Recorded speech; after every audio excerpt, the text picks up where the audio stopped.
Come on.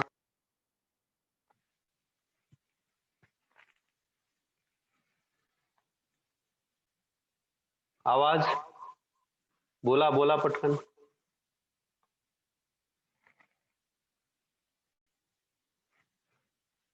आवाज येतोय का?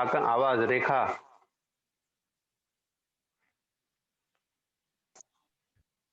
Okay.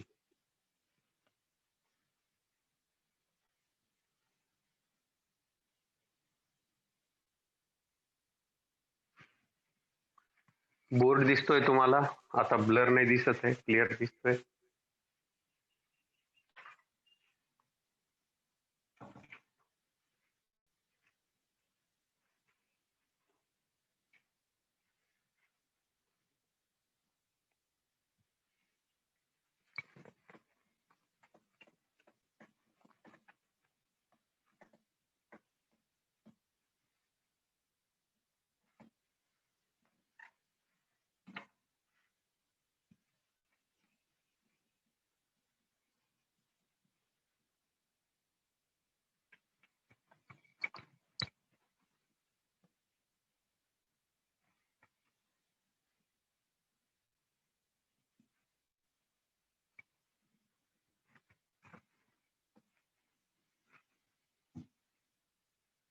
So basically we are studying the plant hormones.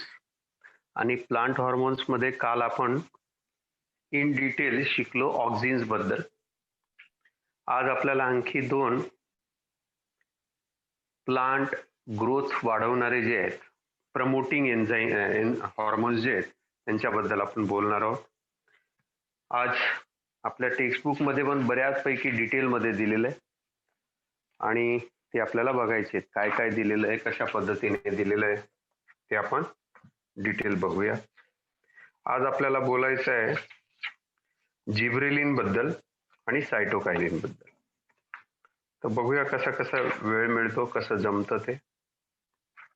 आता तुम्हाला बऱ्यापैकी आयडिया आलेली आहे की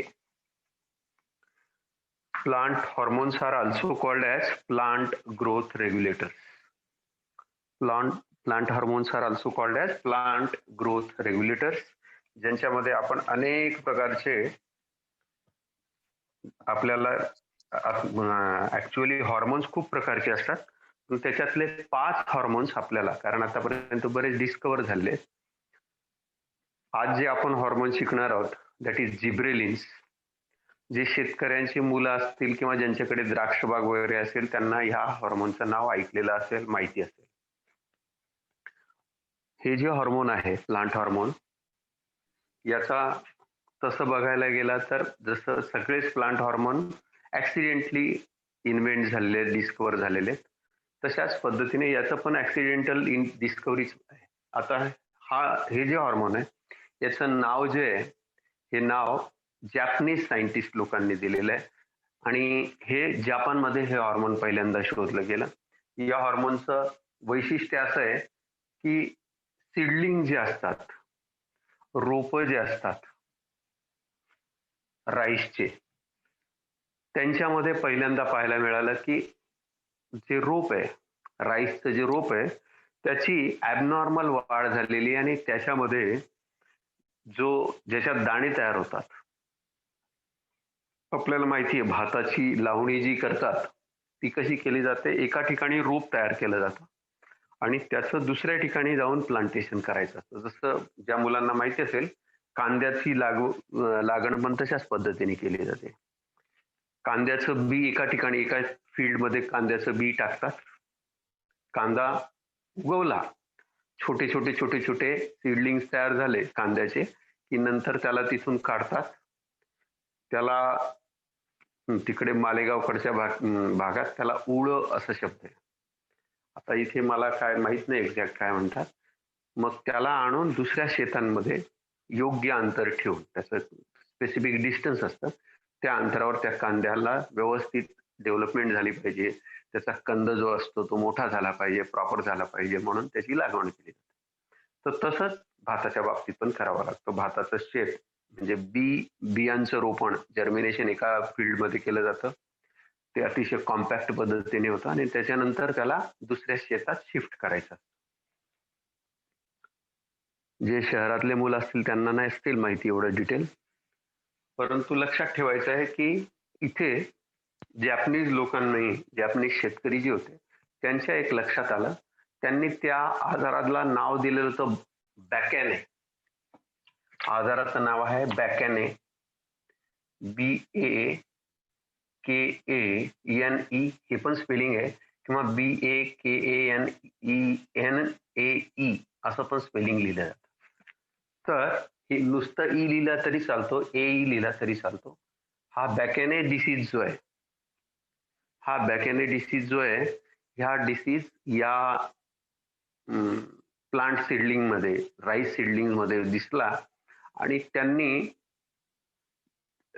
ती गोष्ट ई कुरोसावा नावाचे एक पॅथॉलॉजिस्ट होते. ई कुरोसावा, त्यांचे नाव बघा तसेच आहेत, कुरोसावा. यांनी त्याला शोधण्याचा प्रयत्न केला.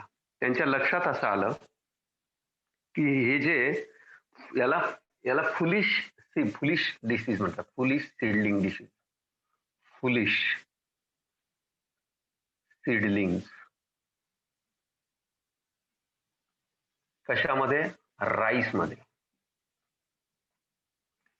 आणि यांनी जेव्हा ऑब्झर्व केलं तेव्हा ऑब्झर्व केल्यानंतर एक गोष्ट यांच्या लक्षात आली की राईस जे ना, ते नॉर्मल राईस पेक्षा जे डिसीज प्लांट आहेत ते राईस खूप वीक स्टेम आहे त्यांचं, पण वाढ खूप जास्त झालेली. म्हणजे सपोज हे जर नॉर्मल स्टेम असेल राईसचं, तर याची वाढ प्रचंड झालेली आहे. यांना जर हे आलेले असते, काय म्हणतात त्यांना, ज्याला आपण कणसं म्हणतो, याच्यात कणसं नाही म्हणत याला, की याच्यात ज्या राईसच्या सीड्स ज्याच्यात तयार केले जातात त्याच्यात राईसच्या सीड्स आहेत, पण यांच्यात राईसच्या सीड्स नाही आहेत. जे सीड सारखं दिसतंय पण त्याच्यात सीड नाही आहेत. ही अशी परिस्थिती यांना पाहायला मिळाली. म्हणून याला राईस फुलिश सीडलिंगचा डिसीज म्हणजे बकाने जॅपनीज भाषेमध्ये असं त्याला म्हटलं जातं. आता हे जेव्हा कुरोसावाकडे हे गेलं प्रकरण, तर त्यांनी काय केलं, त्यांनी त्याला फाइंड आउट केलं आणि त्यांच्या लक्षात आलं की जिब्बेरेला, स्पेलिंग काळजीपूर्वक बघा, जिब्बेरेला फ्युजीकुरोई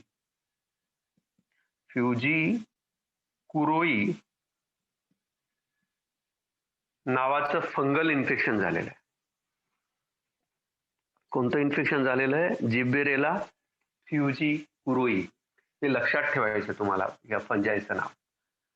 तर जिब्बेरेला फ्युजीकुरोई नावाचा जो फंगस आहे, या फंगसचं इन्फेक्शन केलं, तर यांनी काय केलं, त्याचा एक्स्ट्रॅक्ट बनवला. त्याचे जो इन्फेक्टिव्ह पार्ट आहे तोच फक्त त्याला लावला, फिल्टर करून त्याला त्या या राईस सीडलिंगला लावला. आणि त्यांनी पाहिलं की एक काहीतरी सबस्टन्स हा फंगस प्रोड्यूस करतोय, आणि तो जो प्रोड्यूस करतोय त्यामुळे हे फुलिश सीडलिंग्स तयार होत आहेत. ही गोष्ट लक्षात आली. कोणाच्या लक्षात आली? ई कुरोसावाच्या. Right now what I am telling, that is the historical background. जिबरेलिन्सचा शोध कसा लागला?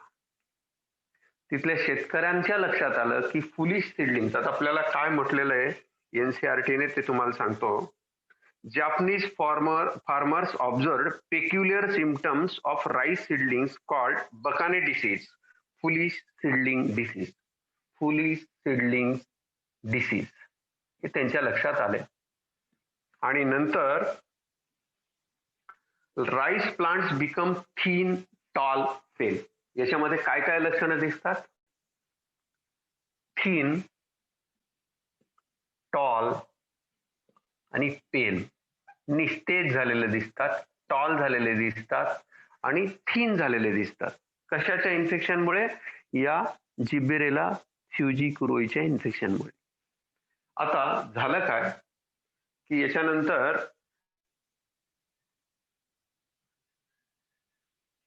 याच्यानंतर जो पॅथोजन होता त्याचं नाव आपण लिहूनच घेतलेलं आहे, जिबेरेला फ्युजिकुरोई. तर जिबेरेला फ्युजिकुरोईचं जेव्हा यांनी एक्स्ट्रॅक्ट वापरला, कोणी, कुरोसावाने. Kurosawa reported appearance of symptoms of the disease in uninfected rice seedlings when they were treated with sterile filtrates of fungus.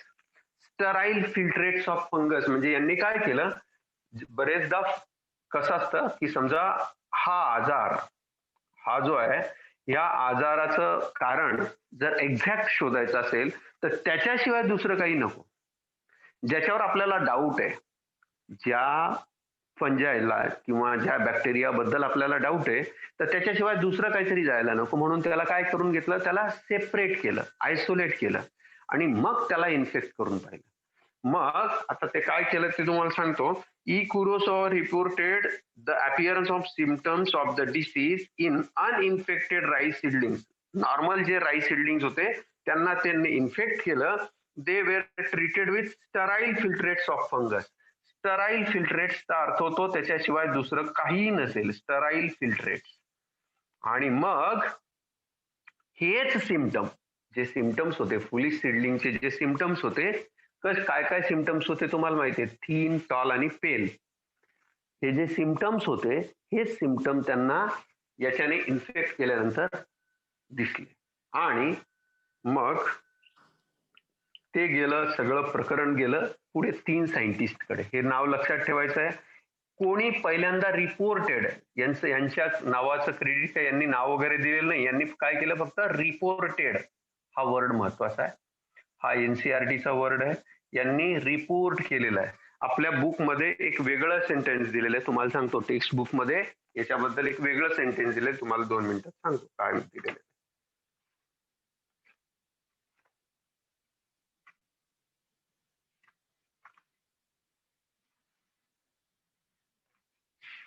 Page number पण सांगतो.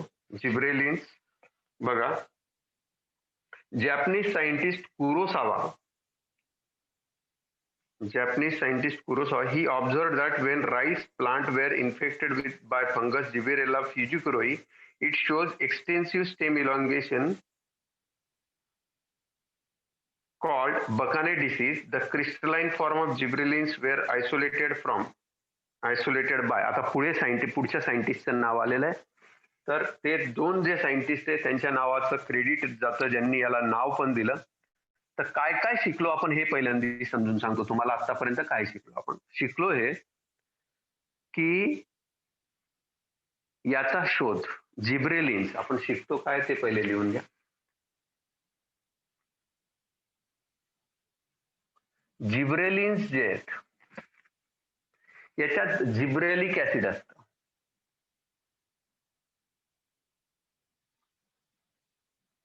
याच्यात असतात जिब्रेलिक ऍसिड. आणि हे जिब्रेलिक ऍसिड जे आहे, हे जिब्रेलिन्स जे आहेत, या जिब्रेलिन्स आर द टर्पिन्स. आणि जिब्रेलिन्सचा शोध जपानमध्ये लागला. शेतकऱ्यांच्याही लक्षात आलं की काही राईसचे जे प्लांट आहेत, राईस सीडलिंग्स आहेत, ते नॉर्मल ग्रो करतायत, पण काही जे आहेत बेसुमार ग्रोथ आहे, त्यांना राईसचे दाणे त्याच्यात येत नाहीत, त्याच्यात सीड्स तयार होत नाही, म्हणून त्यांना फुलिश राईस सीडलिंग असं म्हटलं जातं. फुलिश डिसीज म्हणतात. फुलिश डिसीज साठी जपानमध्ये एक वर्ड आहे बकाने. हे जेव्हा कुरोसावा नावाचे जे पॅथॉलॉजिस्ट होते त्यांच्याकडे जेव्हा हे गेले तेव्हा याचा त्यांनी शोध घेतला. यांनी या ज्या त्यांनी पाहिलं की एक फंगस आहे, त्यांनी ऑब्झर्व केलं असेल त्याला की फंगल डिसीज आहे, फंगल प्रॉब्लेम आहे, म्हणून असं होत आहे. मग यांनी त्याला प्युअर फंगस जो होता, नुसता फंगस, त्याच्यात दुसरं काही इन्फेक्शन नसेल, स्टराईल असा फंगसचा एक्स्ट्रॅक्ट घेतला आणि त्याच्यात ह्या प्लांटला इन्फेक्ट केलं. कोणत्या नॉर्मल प्लांटला इन्फेक्ट केलं आणि त्यांना तेच सिम्पटम्स दिसून आले, ज्याच्यामुळे हे प्लांट कसं झालं होतं, थीन झालं होतं, टॉल झालं होतं आणि पेल झालेलं होतं. असे सिम्पटम्स केव्हा आढळले, जेव्हा हा एक्स्ट्रॅक्ट नॉर्मल प्लांटला लावला गेला. आणि त्यांनी हे सांगितलं की these kinds of symptoms are seen due to Gibberella fujikuroi fungi. आता हे जेव्हा लक्षात आलं, तेव्हा त्याच्यानंतर पुढे जे सायंटिस्ट आहेत त्यांनी याबुटा नावाचा एक सायंटिस्ट होऊन गेले. याबुटा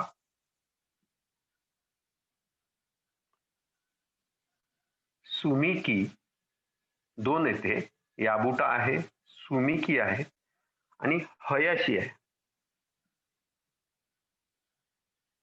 हे तिसऱ्याचं नाव फार रेअरली घेतलं जातं, हे नाही लक्षात ठेवलं चालेल, पण याबुटा आणि सुमिकी हे दोन इम्पॉर्टंट आहेत, लक्षात ठेवायचे. यांनी याचा व्यवस्थित शोध घेतला आणि शोध घेतल्यानंतर यांनी याचं केमिकल कंपोजिशन शोधून काढलं, याला नाव दिलं आणि यांनी जे नाव दिलेलं आहे तेच आपण शिकतोय. याला नाव दिलं यांनी जिब्रेलिन्स. मग तुम्हाला विचारलं की जिब्रेलिन्स टर्म कोणी दिली, तर टर्म दिलेली आहे शोधलं ई कुरोसावाने आणि टर्म देऊन त्याचं केमिकल कंपोजिशन फाइंड आउट करण्याची जबाबदारी किंवा फाइंड आउट करण्याचं काम कोणी केलेलं आहे, याबुटा आणि सुमिकीने केलं. So Yabuta and Sumiki, they gave the term gibberellins. आणि याचा सगळ्यात आधी जपानमध्ये स्टडी केला गेला. जिब्रेलिन्स सगळ्यात आधी जपानला माहिती झाले आणि नंतर बाकीच्या जगाला कळले. आज now we are knowing more than 100 types of gibberellins. 100 types of gibberellins आणि त्यांचं नाव दिलेलं आहे GA, जिब्रेलिक ऍसिड. याच्यात काय असतं, gibberellic acid, GA1, GA2 and so on, असे सगळ्यांचे नावं दिलेले.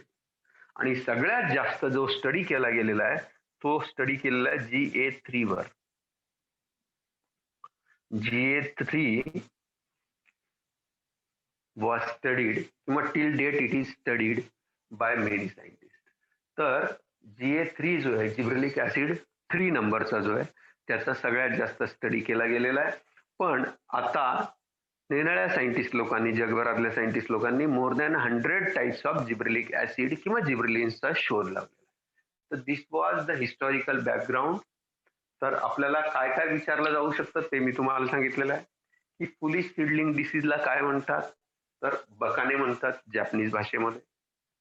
कोणी पहिल्यांदा शोधलं, तर ई कुरोसावाने रिपोर्टेड केलेलं आहे. आणि कशावर केलं, तर अनइन्फेक्टेड राईस प्लांटवर.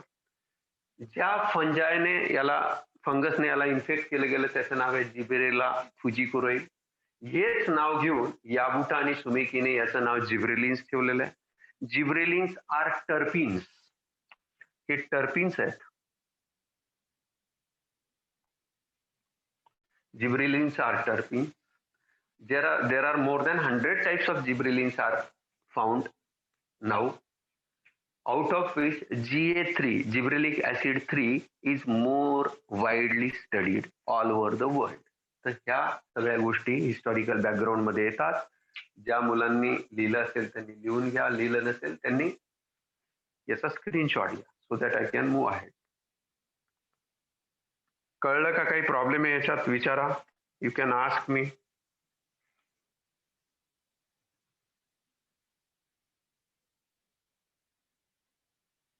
कारण नंतर आपल्याला याच्या निराळ्या फंक्शन्स बद्दल बोलायचं आहे.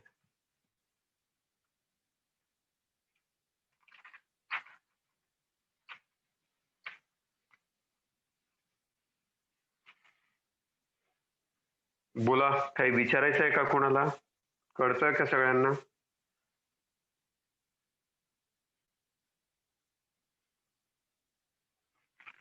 याचा उपयोग आजच्या तारखेला फार मोठ्या प्रमाणात केला जातो आणि याचा उपयोग जो केला जातो त्या द्राक्ष मण्यांच्या फुगवणीसाठी केला जातो. आणि कसा उपयोग होतो याचं महत्वाचं काम असं आहे, याचा सगळ्यात आज याने शेतीमध्ये क्रांती करून टाकलेली. जिब्रेलिक ऍसिडचा जेव्हापासून शोध लागलेला आहे, या हॉर्मोनचा जेव्हा शोध लागलेला आहे, तर याचं फंक्शन कळलं सायंटिस्ट लोकांना की it can elongate the stem. स्टेमचं इलॉंगेशन करतं हे.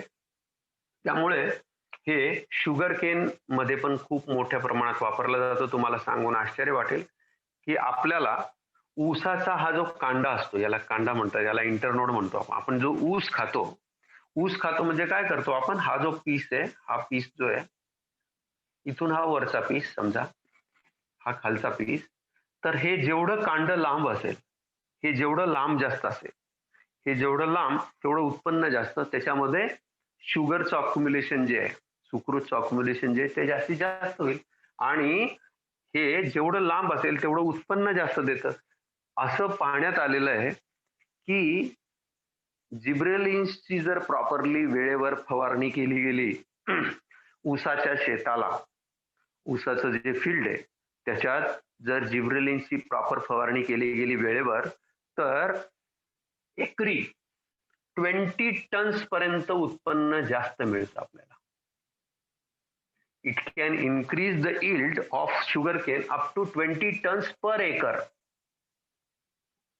किती हे उत्पन्न वाढवतं आपलं, 20 टनापर्यंत उत्पन्न वाढवून देतं. नॉर्मल जर समजा 80 टन असेल तर आता 100 टन. म्हणजे तुम्ही एका एकराचा जर असा विचार करत असाल तर असे काही काही शेतकरी 50-50, 100-100 एकर पर्यंत, ज्यांच्याकडे मोठं क्षेत्र आहे ऑफकोर्स, तर ते खूप मोठ्या प्रमाणात ऊसाचं उत्पन्न घेऊ शकतात. आणि जिब्रेलिन्सचा प्रॉपर आणि टाइमली यूज केला तर त्यांचं उत्पन्न अनेक पटींनी वाढवू शकतं आणि ह्याच्याने वाढतं. तर हा याचा महत्वाचा उपयोग आहे. आता याचे फंक्शन्स आपण बघून घेऊ, कशा कशा पद्धतीने हे काम करतात.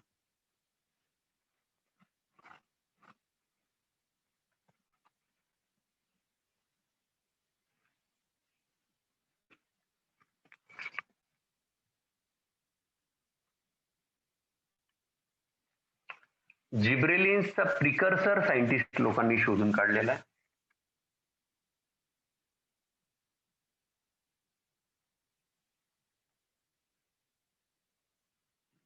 जिब्रेलिन्सचा प्रिकर्सर जो आहे,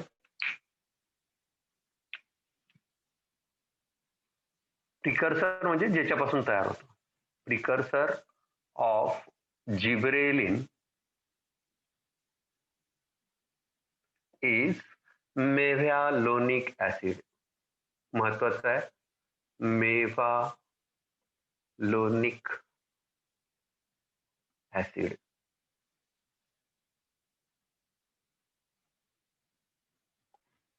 कशापासून जिब्रेलिक ऍसिड तयार होतं किंवा जिब्रेलिन्स तयार होतात, mevalonic acid.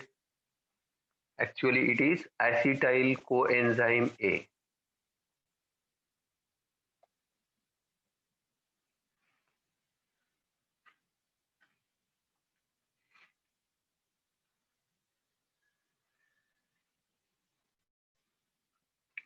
First discovered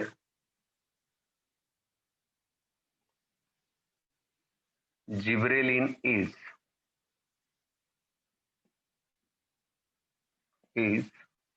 gibberellic acid 3, which is widely studied.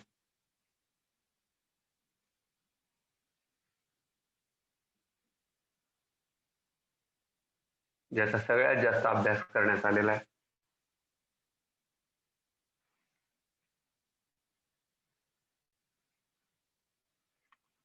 All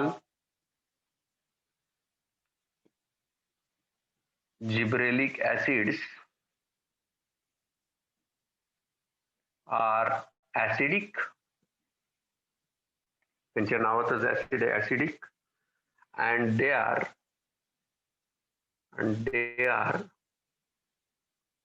derivatives of, कशाचे डेरिव्हेटिव्ह आहेत, टर्पीन्सचे. Derivatives of terpenes.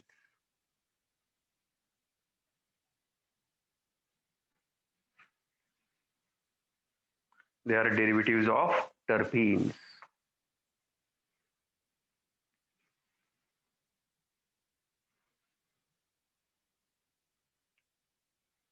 आता हे 3 गोष्टी जर लिहून झाल्या असतील तर आपल्या बुक मध्ये काही दिलंय का ऍडिशनल ते एकदा बघतो, मग तुम्हाला सांगतो. कधी कधी आपल्या एनसीआरटी पेक्षा वेगळं काहीतरी दिलेलं असतं आणि ते माहित पाहिजे आपल्याला. याचा शोध लागलेला आहे डिस्कवर्ड इन 1938. 1938 साली याचा शोध लागलेला आहे.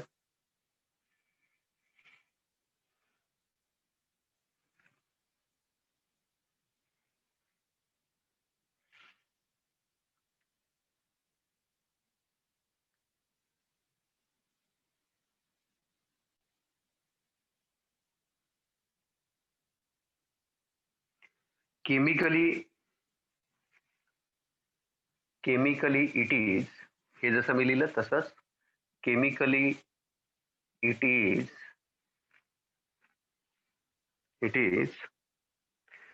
जिबेन रिंग, हे आपल्या टेक्स्टबुक मधलं आहे. जिबेन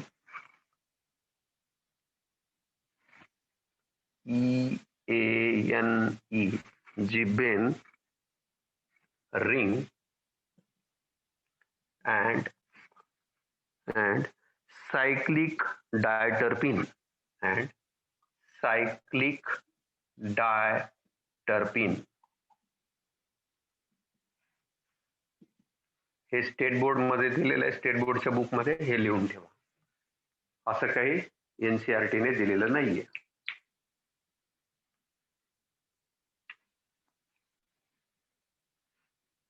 झालं का लिहून? एवढं मला सांगा.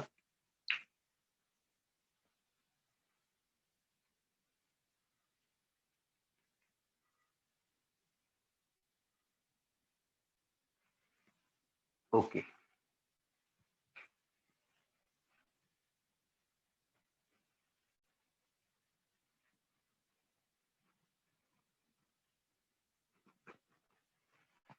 आता physiological effects and application of gibberellins. Physiological effects and application of gibberellins. Gibberellin पण उच्चार करतात. कोणी गिबरेलिन्सही म्हणत असेल तर चुकीचं नाही.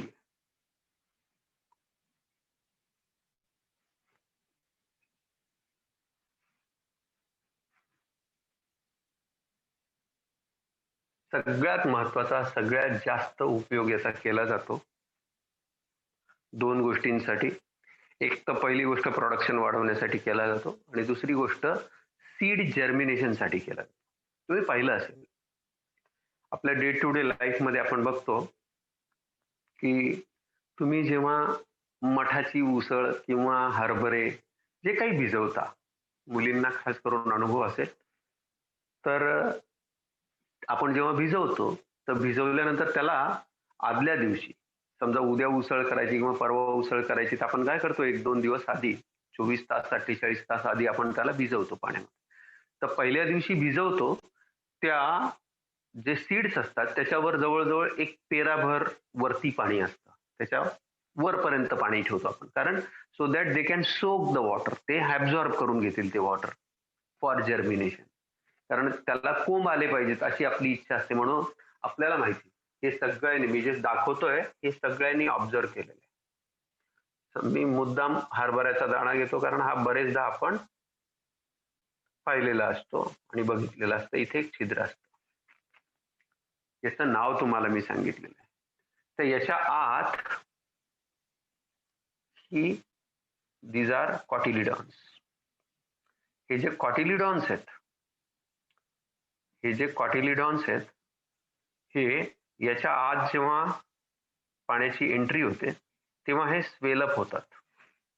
नॉर्मली हे स्वेलअप होतात आणि हे जर्मिनेट करतात. त्याचं कारण काय की जेव्हा वॉटर आत जातं, listen very very carefully, abscisic acid शिकवताना परत शिकवणार आहे तुम्हाला मी. तर याच्यातनं जेव्हा वॉटर आत जातं तेव्हा इथे इनॅक्टिव्ह एन्झाईम्स असतात. त्याच्यानंतर, आणि आपल्याला माहिती आहे एक गोष्ट लक्षात ठेवा, सीड जे असतात ते अतिशय स्लो परंतु रेस्पिरेशन चालू असतं सीड्समध्ये. आता ज्या वेळेला तुम्ही वॉटरमध्ये सोक करतात याला, त्यावेळेला याच्यातलं वॉटर जेव्हा इथे आत एंट्री करतं, तेव्हा इथले काही ज्या सेल्स असतात त्यांचे जीन्स ऍक्टिव्हेट होतात. त्याच्यामुळे एन्झाईम्स ऍक्टिव्हेट होतात आणि एन्झाईम्स ऍक्टिव्हेट झाल्यानंतर हा जो एम्ब्रिओ आहे हा ग्रो व्हायला लागतो आणि मग हा जर्मिनेट होतो, याच्यातनं बाहेर येतो. आपल्याला माहिती आहे पहिल्यांदा रेडिकल येतं, नंतर फ्ल्युव्ह्यूल येतं, हे आपल्याला माहिती. तर महत्वाची गोष्ट काय आहे की वॉटर काय करतं, water provides a kind of medium for its growth, so that water actually works as a medium for it. आणि त्यामुळे सगळे एन्झाईम जे असतात ते लिक्विफाय होतात, पातळ बनतात आणि ते पुढच्या सगळ्या गोष्टींना ऍक्टिव्हेट करतात. तर बरेचदा तुम्ही बघितलं, आता मी पुन्हा टॉपिकवर येतो, बरेचदा तुम्ही बघितलेलं आहे की तुम्ही भिजवता, परंतु काही हरभरे, काही मठ, काही वाटाणे असे असतात की जे स्प्राउट होत नाही किंवा ज्यांच्यामधनं जे जर्मिनेट होत नाही. मग तुम्हाला त्यांना बाजूला काढावं लागतं. म्हणजे तुम्हाला लक्षात आलं असेल की त्यांना जर त्यांची उगवण क्षमता जी असते, त्यांचं जर्मिनेशन कपॅसिटी जी असते, ती जर्मिनेशन कपॅसिटी त्यांच्यामध्ये नसते किंवा तुम्ही ज्या पाण्यात भिजवलं तरी सुद्धा ते जर्मिनेट होत नाही. असं जेव्हा आढळलं सायंटिस्ट लोकांना की सगळेच्या सगळे जर्मिनेट झाले पाहिजे, तसं काय घडलं असेल, का बरं असं झालं? तर जेव्हा these seeds were treated with gibberellic acid, तेव्हा त्यांनी पाहिलं की आता त्याचा जो रेट आहे, जो जर्मिनेशनचा रेट आहे तो वाढलेला आहे. म्हणजे gibberellins they cause germination of seed. आता असं का झालं ते आपण समजू. म्हणजे पहिला याचा यूज जो आहे तो आपण असा लिहू शकतो, लिहूया. जिब्रेलिन्स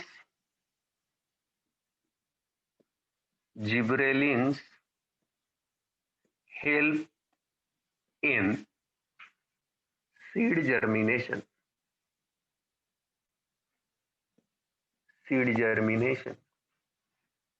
यालाच आपण म्हणतो स्प्राउटिंग,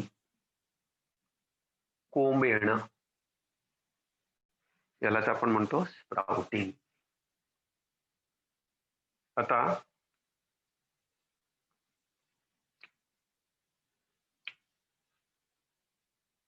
असं का झालं? सपोज एक बार्लीचं सीड घेतलं तुम्ही, एक बार्लीचं समजा असं सीड घेतलं तुम्ही,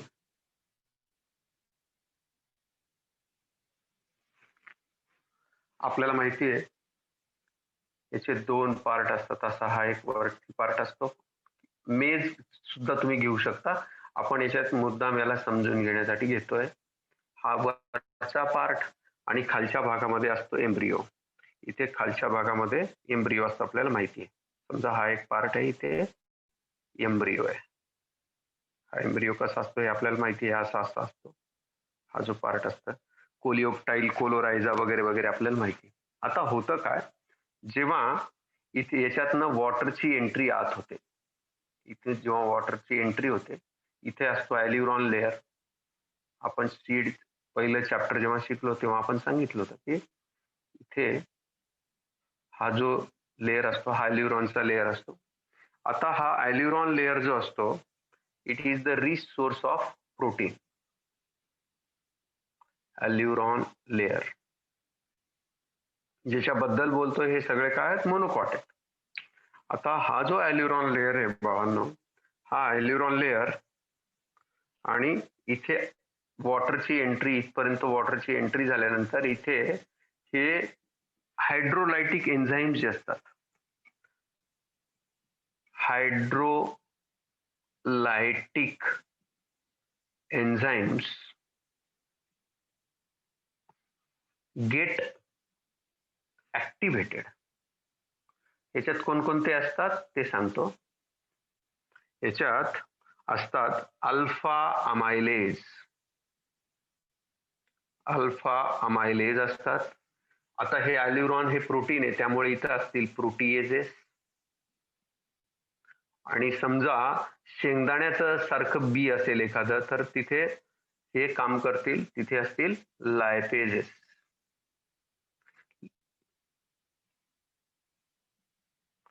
हे जे असतात हे काय करतात, याला ऍक्टिव्हेट करतात. आता ऍक्टिव्हेट केल्यामुळे काय होऊन जातं, याला इथे जो एम्ब्रिओ आहे, हा जो एम्ब्रिओ आहे आपल्याला माहिती आहे, हा जो एम्ब्रिओचा पार्ट आहे, या एम्ब्रिओला ग्रो करण्यासाठी काय लागतं, जर्मिनेशनसाठी सगळ्यात महत्वाची गोष्ट जर काही लागत असेल तर that is the requirement of food. आणि फूड कोणत्या फॉर्म मध्ये लागतं, ग्लुकोजच्या फॉर्म मध्ये. आता हे कंडेन्स्ड फॉर्म मध्ये असतं. जेव्हा हे अमायलेज ऍक्टिव्हेट होतं तेव्हा स्टार्चचं ब्रेकडाऊन करतं. लिसन व्हेरी केअरफुली. स्टार्चचं ब्रेकडाऊन करतं आणि it convert the starch into glucose. Starch is converted into glucose. आणि हे जेव्हा ग्लुकोजच्या फॉर्म मध्ये कन्वर्ट केलं जातं, हेच होतं सगळ्या बियांच्या बाबतीत. जेवढ्या ठिकाणी जर्मिनेशन होतं, का जर्मिनेशन होतं याचं रिझन आपल्याला माहित पाहिजे. तर जेव्हा जेव्हा जर्मिनेशन होतं, जर्मिनेशनसाठी काय लागतं, तो एम्ब्रिओ डेव्हलप केव्हा होतो, एम्ब्रिओ मधून रॅडिकल आणि प्ल्युम्युल बाहेर केव्हा पडतो, त्याची ग्रोथ केव्हा होते. आता नॅचरल एक गोष्ट लक्षात ठेवा की कुठलंही सीड जर्मिनेट होणं म्हणजे काय होणं, म्हणजे त्याची ग्रोथ सुरू होणं. ही ग्रोथ सुरू होण्यासाठी काय व्हावं लागेल, सेल डिव्हिजन व्हावं लागेल. सेल डिव्हिजन साठी काय लागेल, एनर्जी लागेल. ती एनर्जी कुठून येईल, ती एनर्जी जोपर्यंत त्याच्या आत, आता बाहेरून तर काही एनर्जी देत नाही आपण, ती जी एनर्जी आहे ती युटिलाइज करता आली पाहिजे. आता जिब्रेलिक ऍसिड किंवा जिब्रेलिन्स काय काम करतात, जिब्रेलिन्स हे जे एन्झाइम्स यांना ऍक्टिव्हेट करतात. जिब्रेलिन्स जे आहेत ते यांना ऍक्टिव्हेट करतात, म्हणून जर्मिनेशन पॉसिबल होतं. हे कळलं का, एवढं सांगा मला. कम ऑन, बोला. Are you getting this? Come on.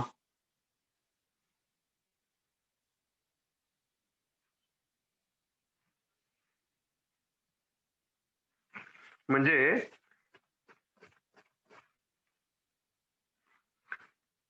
जर तुम्ही ऍडिशन केली, कशाची ऍडिशन केली, जिब्रेलिक ऍसिडची जर ऍडिशन केली तर तर तुम्हाला स्प्राउटिंग किंवा जर्मिनेशन फास्ट पाहायला मिळतं. So listen very very carefully. आता इथं माल्टोजचं कन्व्हर्जन ग्लुकोज मध्ये होतं.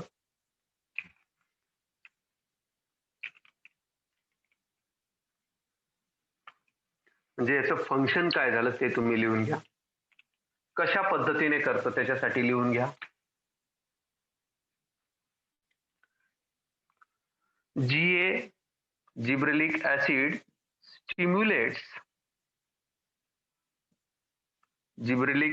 stimulates the synthesis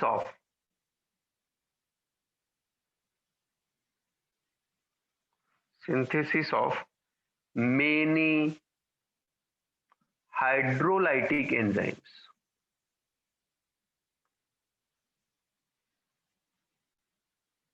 Like, त्यांचे नाव मी खाली लिहिलेले आहेत. लाईक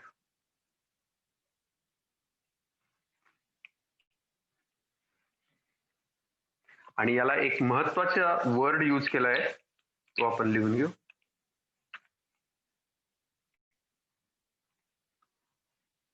मोबिलायझेशन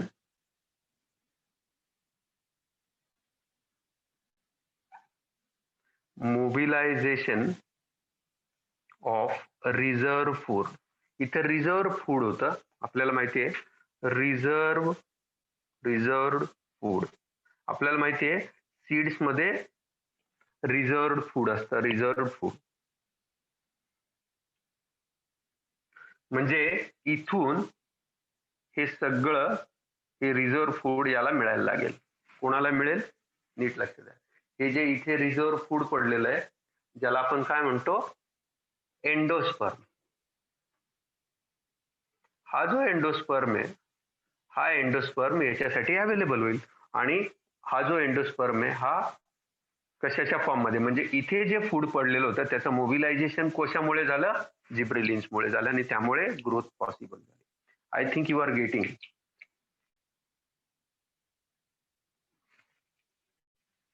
म्हणजे याचं फंक्शन काय झालं, सीड जर्मिनेशन साठी. आणि सीड जर्मिनेशन कशामुळे होऊ शकतं? मोबिलायझेशन. मोबिलायझेशन म्हणजे मोबाईल होतं, इथून इथपर्यंत येतं, सरकवलं जातं, पाठवलं जातं. This is called as mobilisation of reserve food. त्याच्यामुळे जर्मिनेशन पॉसिबल होतं. याचा आणखी एका ठिकाणी उपयोग होतो. मी हे जर झालं असेल तुमचं तर मी पुसतो आणि मग तुम्ही पुन्हा नोट डाऊन करून घ्या. झालंय का लिहून? हे लिहून झालं असेल तर मी याच्यातला आणखी एक, याच्यामुळे आणखी एक फायदा होतो. काय होतो ते सांगतो तुम्हाला.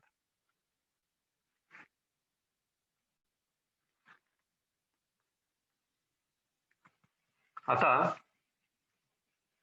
याचा आणखी एक उपयोग केला जातो. ह्याच मोबिलायझेशन प्रॉपर्टीचा आणखी एक उपयोग केला जातो ब्रीविंग इंडस्ट्रीमध्ये. ब्रीविंग इंडस्ट्रीमध्ये याचा उपयोग केला जातो. आपल्याला माहिती आहे, वाईन बनवताना, वाईन जी बनवली जाते, वाईन बनवताना काय केलं जातं की बार्लीचे सीड्स घेतले जातात. बार्लीमध्ये माल्टोज असतं. हे माल्टोजचं कन्व्हर्जन जे असते, माल्टोज साठी माल्टेज एन्झाईम यूज करतात. म्हणजे माल्ट याला म्हणतात, ब्रीविंग इंडस्ट्री कशावर चालते? माल्टिंग प्रोसेसवर चालते. माल्टिंग प्रोसेसवर ब्रीविंग इंडस्ट्री चाललेली असते. आता ही जी माल्टिंग प्रोसेस आहे, इथे जर यूज केला by using gibberellic acid, by using gibberellic acid,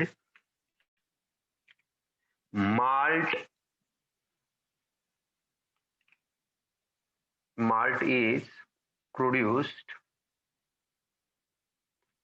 in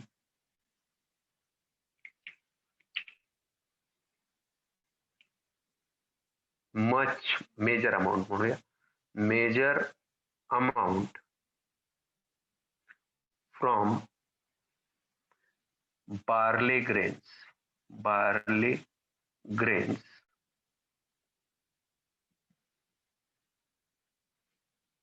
आता जेवढ्या जास्त प्रमाणात माल्टोजचं ब्रेकडाऊन होईल, जेवढ्या जास्त प्रमाणात माल्टोजचं ब्रेकडाऊन होईल, तेवढ्या जास्त प्रमाणात ब्रीविंग इंडस्ट्रीचा फायदा होतो, तेवढं जास्त प्रमाणात वाईनचं प्रोडक्शन होऊ शकतं. आणि याला आपण डिटेलमध्ये मायक्रोब्स इन ह्युमन वेलफेअर नावाचं चॅप्टर आहे, त्याच्यात आपण परत एकदा याला व्यवस्थित शिकणार आहोत. आता फक्त एक गोष्ट लक्षात ठेवायची की जिब्रेलिनचा वापर ब्रीविंग इंडस्ट्रीमध्येही केला जातो. पुढचं याचं फंक्शन आहे, दुसरं फंक्शन आपण लिहून घेऊ, समजून घेऊ, दॅट इज बोल्टिंग. लिहून ठेवा. तर दुसरा उपयोग होतो बोल्टिंग मध्ये. Second function is bolting. काय असतं बोल्टिंग? याचा नट बोल्टशी काही संबंध नाहीये. बोल्टिंगचा अर्थ होतो इलॉंगेशन ऑफ इंटरनोड. लिहून ठेवा. It means elongation of internode. Elongation of internode is called bolting. तर आपल्याला माहिती आहे, कोबी सगळ्यांनी बघितलेली आहे. कोबी, ही जी कोबी असते, cabbage, I am talking about the cabbage. त्या कॅबेजला जर तुम्ही भाजी करताना घरी जर बघितली असेल तर ठीक आहे, नसेल तर बघा, ऑब्झर्व करा. याच्यावर ही जी कोबी असते, ही जी कोबी असते, हा खाली गट्टा असतो, इथून याची डेव्हलपमेंट होते आणि हा असा असतो. जर तुम्ही कोबी आतून बघितली असेल, चिरलेली कोबी जर बघितली असेल तर ती अशी असते. आणि याच्यावर हे सगळे असे पानं असतात. त्याच्यावर हे सगळे असे पानं असतात.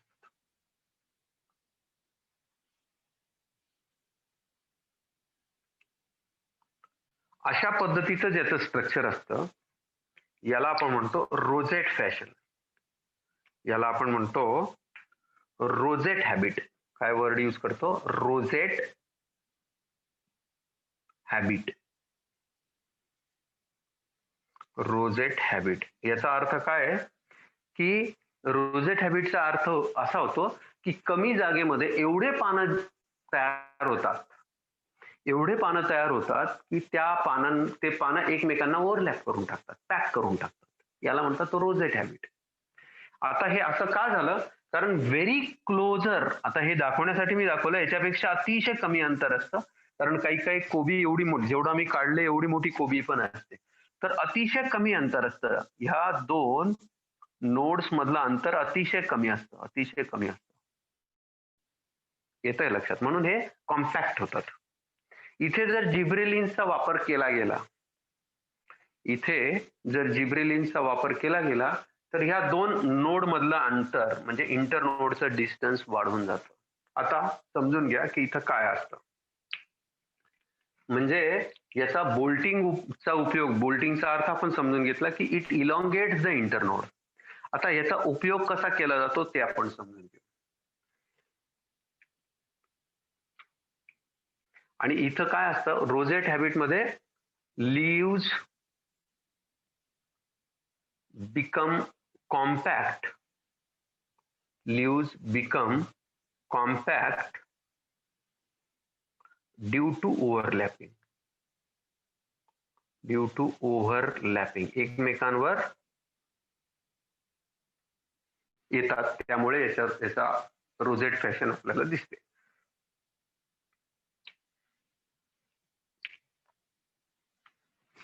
आता या ठिकाणी याचा कोबीसाठी उपयोग केला जात नाही, कारण जनरली वी पीपल, आपल्यासारखे जे लोक आहे, आपण काय प्रेफर करतो की गट्टा हा वजनदार असला पाहिजे.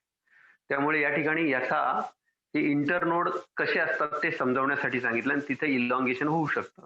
तर त्याच्यासाठी सांगितलेलं आहे की रोजेट फॅशनचे जे असतात त्यांच्यामध्ये कशा पद्धतीने, पण याचा कॅबेजसाठी फार जास्त उपयोग होत नाही. काही वेळेला याचा उपयोग बीटसाठी केला जातो. तर बीटची साईज वाढवण्यासाठी केला जातो. तर मग याचा उपयोग कुठे कुठे केला जातो त्यासाठी एक्झाम्पल म्हणून लिहून ठेवा, बीट. बीट मध्ये याचा उपयोग केला जातो. आणि रोजेट फॅशन कुठे पाहायला मिळते किंवा रोजेट हॅबिट पाहायला मिळते आपल्याला? कॅबेज मध्ये. याच्यात रेअरली यूज केला जातो. याच्यात जिब्रेलिक ऍसिड जेव्हा एकदमच गट्टा छोटा असेल किंवा एखाद्या शेतकऱ्याला असं दिसत असेल की फारच आपण जी कोबी लावलेली तिची फारच साईज छोटी येते, तर त्या ठिकाणी जिब्रेलिक ऍसिडचा किंवा जिब्रेलिन्सचा जर यूज केला गेला तर याचा आकार वाढू शकतो. तर त्यासाठी तिथे वापर केला जातो. But it is not widely use, it is use in beet. आणि आता आणखी कुठे यूज केला जातो ते आपण समजून घेऊ. जे आपण मगाशी मी उदाहरण दिलं तेच उदाहरण आपण इथे यूज करणार आहोत. That is, it is use in sugar cane.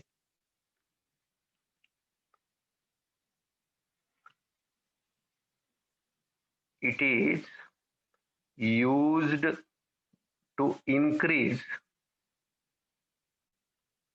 the height of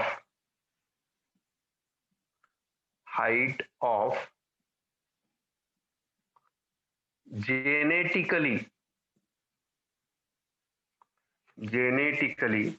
dwarf plant. आता नॅचरली आपल्याला एक गोष्ट माहिती झाली की हाईट वाढवण्यासाठी, प्लांटची हाईट वाढवण्यासाठी याचा उपयोग केला जातो. जेनेटिकली ड्वार्फ असलेलं प्लांट, जे प्लांट जेनेटिकली ड्वार्फ आहे, त्याची जातच तशी आहे, त्या ठिकाणी याचा वापर केला जातो. It is used to increase the size of internode of sugar cane.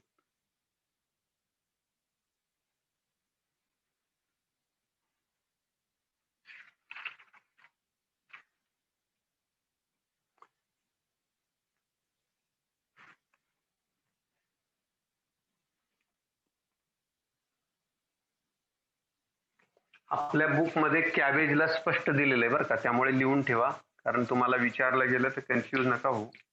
Bracket मध्ये न टाकता डायरेक्ट टाकून घ्या, कॅबेज दिलेलं आहे आपल्या टेक्स्ट बुक मध्ये.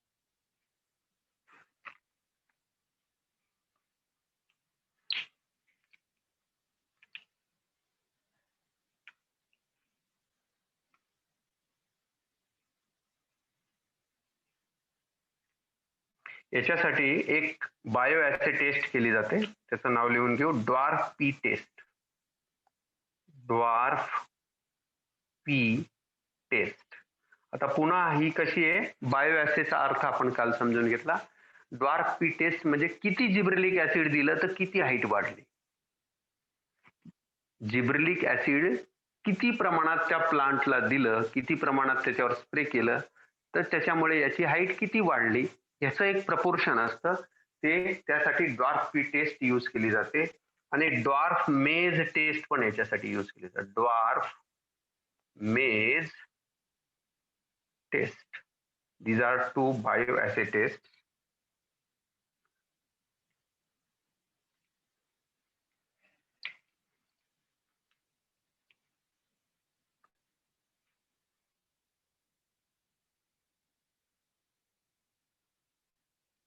Tomato, apple and pear.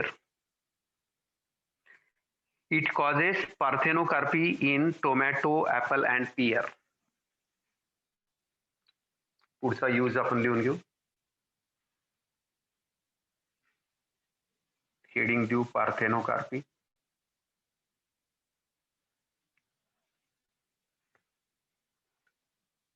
in tomato,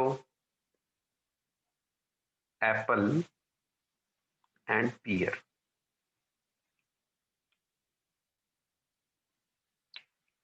in tomato, apple आणि पियर. आता इथं पार्थेनोकार्पी मध्ये याचा उपयोग केला गेलेला असं आपल्या टेक्स्ट बुक मध्ये दिलेला आहे, परंतु याचा ऍक्च्युअल उपयोग कशासाठी केला जातो तर दोन गोष्टींसाठी केला जातो.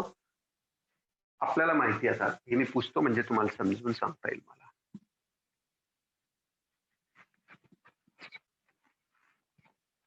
ऍपल काय आहे, ऍक्च्युअली ऍपल हे ट्रू फ्रूट नाही, आपल्याला सगळ्यांना माहिती आहे. Apple is not a true fruit. Apple जे आहे, apple is not a true fruit. Apple मध्ये आपण पाहतो की व्हॉट इज ऍपल. ऍपलचा हा जो पार्ट आहे, इमॅजिन करा, याचं फंक्शन तुम्हाला माहिती आहे, त्या अँगलने मी तुम्हाला समजून सांगतो. तुम्हीच ओळखून सांगायचं हे काय मी काढलेलं आहे.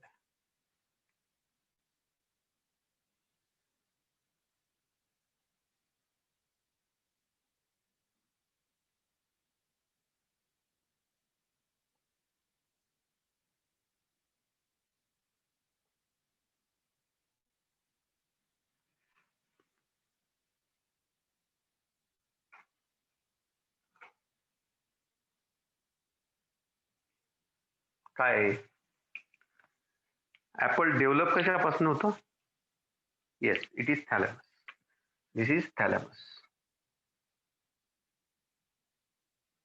ऍपल डेव्हलप कशापासून होतं, थॅलॅमस पासून. ही गोष्ट लक्षात ठेवा. आपण जे खातो, लिसन व्हेरी केअरफुली, आपण जे खातो actually it is the thalamus. आणि हे जे थॅलॅमस आहे, थॅलॅमसवर आपल्याला माहिती आहे what is thalamus. Thalamus it is a kind of nodal tissue.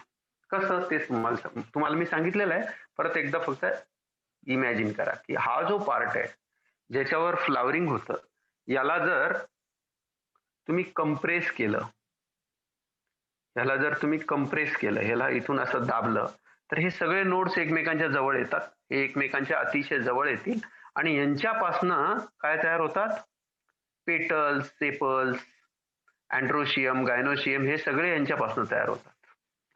येते म्हणजे थॅलॅमस काय, it is a kind of nodal tissue, nodes आहेत त्याच्यात. आता तुम्ही विचार करा, जर जिब्रेलिन इथं यूज केला गेला, जिब्रेलिक ऍसिड इथे यूज केलं तर याची साईज वाढते, याची साईज वाढते. तर याची जर साईज वाढली, याची जर साईज वाढली तर नॅचरली याची जर जेव्हा साईज वाढते तेव्हा नॅचरली याला ब्युटिफुल असा शेप येतो, आणि वजन वाढतं, शेप येतो आणि अट्रॅक्टिव्ह बनतं. म्हणजेच ऍपलची साईज वाढवण्यासाठी, ऍपलला शेप देण्यासाठी, ऍपलला अट्रॅक्टिव्ह बनवण्यासाठी जिब्रेलिनचा यूज केला जातो. तेच आपण लिहून घेऊया. Increase fruit size in apple. पुढचा आपण याचा यूज लिहू. पुढचा यूज लिहूया.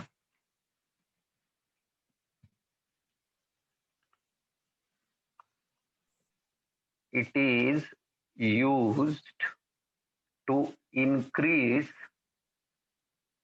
the fruit size of apple.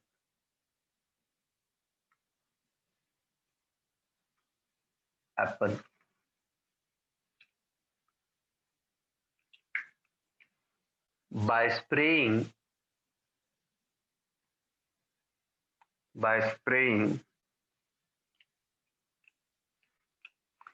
काय स्प्रेइंग आपल्याला माहिती आहे.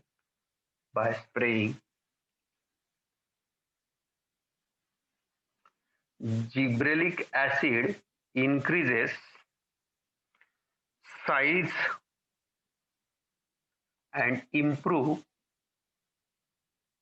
shape of apple.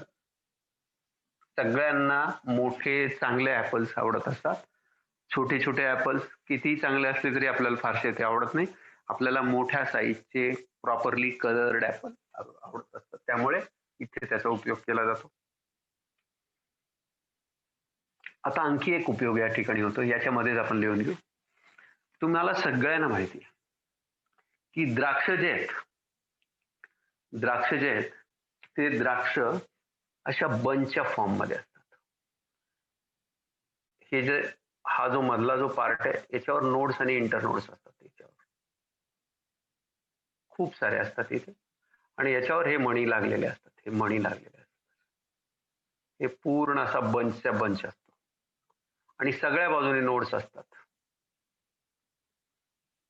आता हा समजा घड आहे. इमॅजिन करा की हा घड आहे. हा घड आता काय होतं, कॉन्टॅक्ट इनिबिशन होतं. नीट लक्षात घ्या म्हणजे तुम्हाला समजेल. मला जे म्हणायचं ते तुम्हाला समजेल. हा द्राक्षाचा घड आहे. हे जे मणी आहेत, हे द्राक्षाचे एक एक मणी आहेत, ग्रेप्स जे आहेत इथे, याची साईज का वाढत नाही याचं कारण असं आहे, कॉन्टॅक्ट इनिबिशन होतं. त्याला म्हणतात कॉन्टॅक्ट इनहिबिशन. कॉन्टॅक्ट इनिबिशनचा अर्थ होतो, एक मणी वाढतोय, त्याच्या बाजूला दुसरा मणी वाढतोय, तिसरा मणी वाढतोय, चौथा मणी वाढतोय.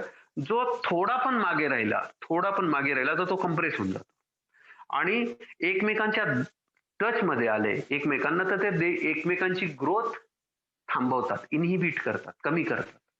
आता असं झाल्यामुळे काय होतं की द्राक्षाचा ह्या घडाची जेवढी वाढ झाली पाहिजे होती, ते कदाचित एवढा मोठा घड झाला असता, हा घड एवढाच राहिला. याचं कारण काय? कारण हे कॉन्टॅक्ट इनिबिशन मुळे हे बाकीचे जे ग्रेप्स होते ते वाढू शकले नाहीत. मग याच्यामुळे परिणाम काय झाला की नॉर्मल जे उत्पन्न आपल्याला मिळायला पाहिजे होतं ते मिळत नाही. मग आता जर याच्यात जिब्रेलिनचा स्प्रे केला गेला तर होतं काय, नीट लक्षात घ्या. याच्यामुळे होतं काय की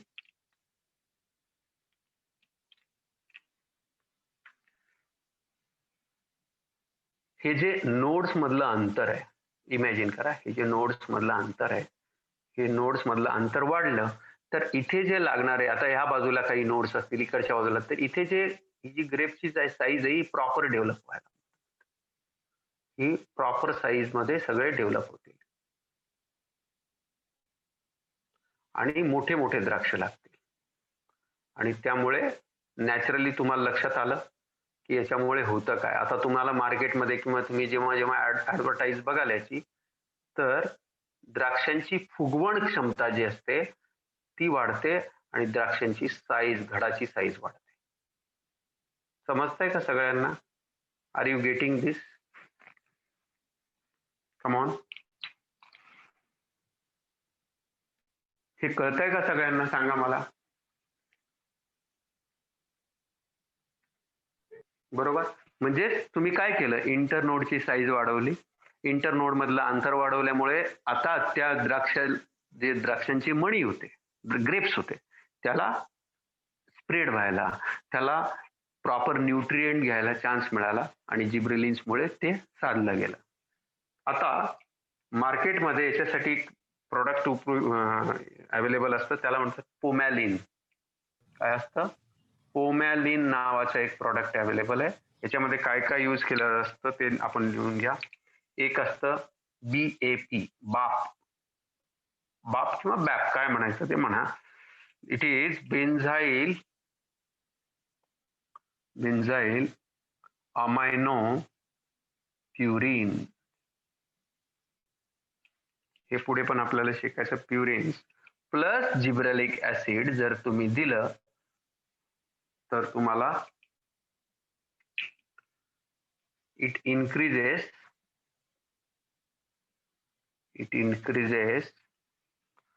the length of grape stalk, the length of grape stalk, STALK, grape stalk.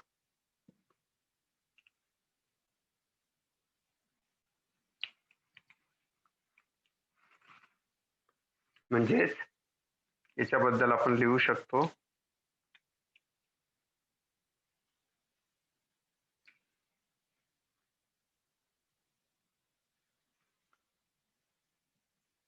it increases the size and shape of grapes,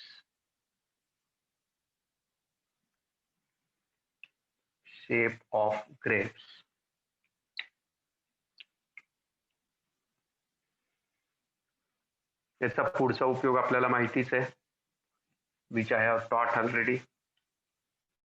आपण एका लाईन मध्ये फक्त लिहून घेऊ. आपला इडिबल पार्ट जो असतो शुगर केनचा तो असतो इंटरनोड. हे आपल्याला माहिती आहे.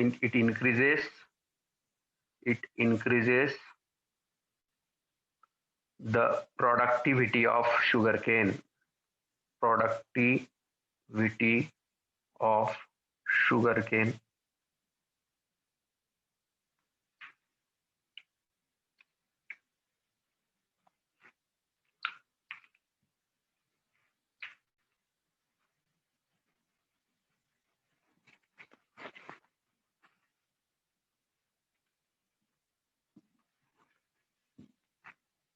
अतिशय महत्वाची गोष्ट आहे. आता ज्याच्यामुळे इंटरनोडचं इलॉंगेशन होईल, ज्याच्यामुळे न्यूट्रिएंटचं मोबिलायझेशन होईल, नीट लक्षात या, ज्याच्यामुळे न्यूट्रिएंटचं मोबिलायझेशन होईल, ज्याच्यामुळे इंटरनोडची लेंथ वाढेल, म्हणजे naturally it helps in cell division. एका प्रकारे हे काय करताय, सेल डिव्हिजन करताय. तसंच याचा आणखी एक काय उपयोग झाला, याचा आणखी एक उपयोग असा झाला की आता हे तुम्हीच विचार करून सांगा की जिथे तुम्ही जिब्रेलिन्स द्याल त्याच्यामुळे काय होईल की सिनेसन्सचं प्रमाण कमी होईल. वय म्हातारपण जे असतं, वृद्धावस्था जी असते, ओल्ड एज येणं जे असतं ते it can be prolong. So we can write down here, it delays senescence, it delays senescence.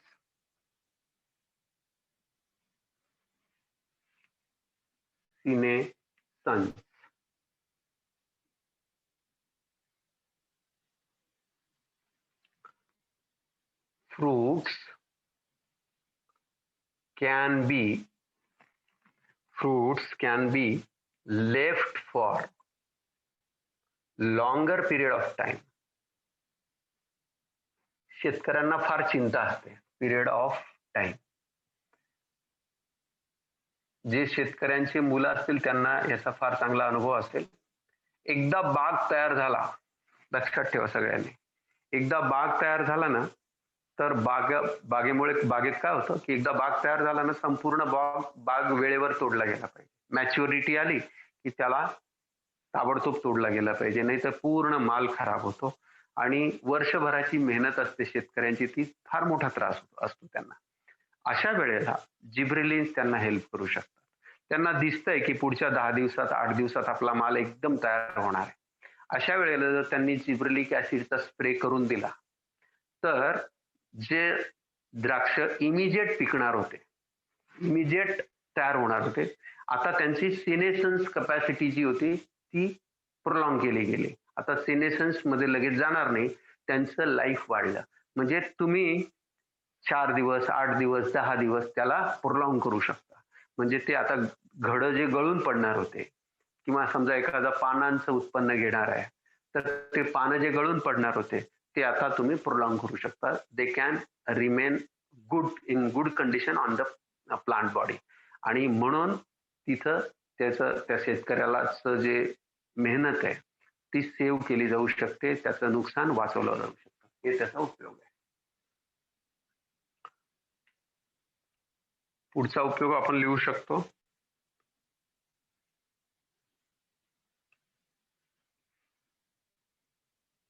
Effect on seed production.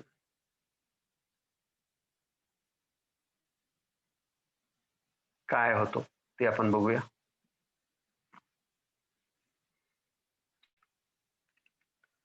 हे एनसीआरटीने क्लिअर कट दिलेलं आहे. Spraying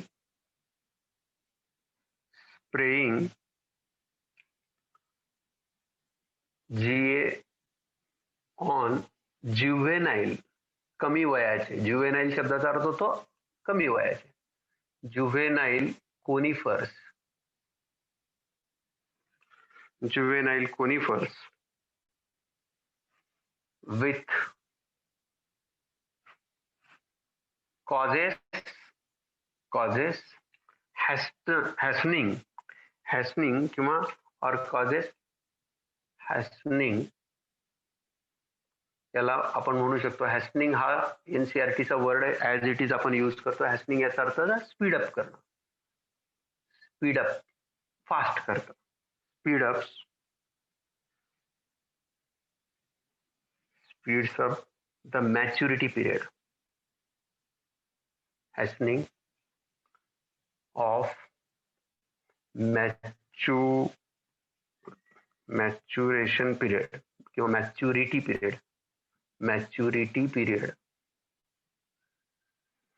hastening of maturity period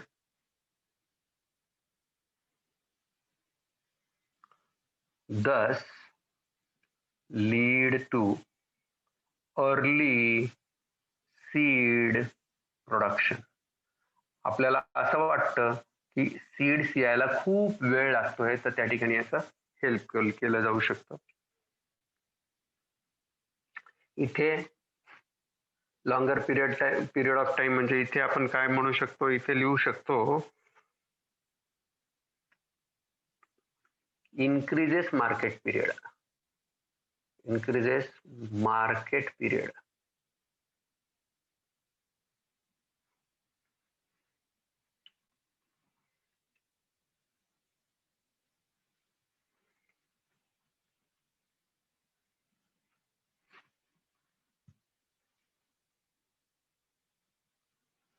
Flowering in LDP पुढे शिकवणार मी, long day plant.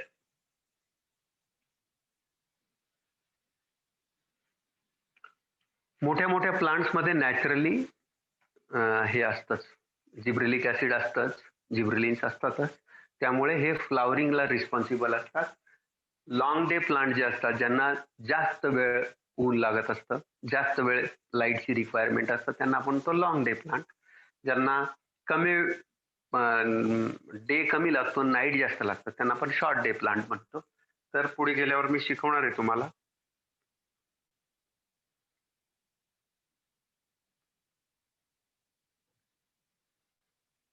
Long day plant, flowering in long day plant मध्ये. आणि इथे एक गोष्ट लिहून ठेवा, एबीए ऍब्सिसिक ऍसिड जे असतं कॉजेस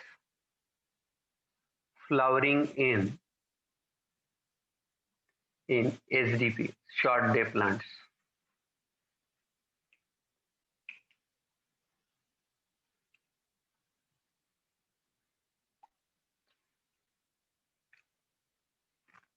महत्वाचा शेवटचं लिहूया. Gibberellic acid have may effect on. Gibberellic acids have or show effect on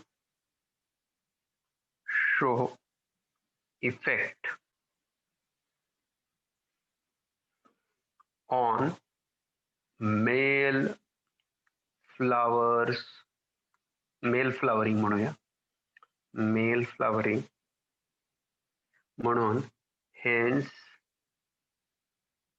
called MSH, male steroidal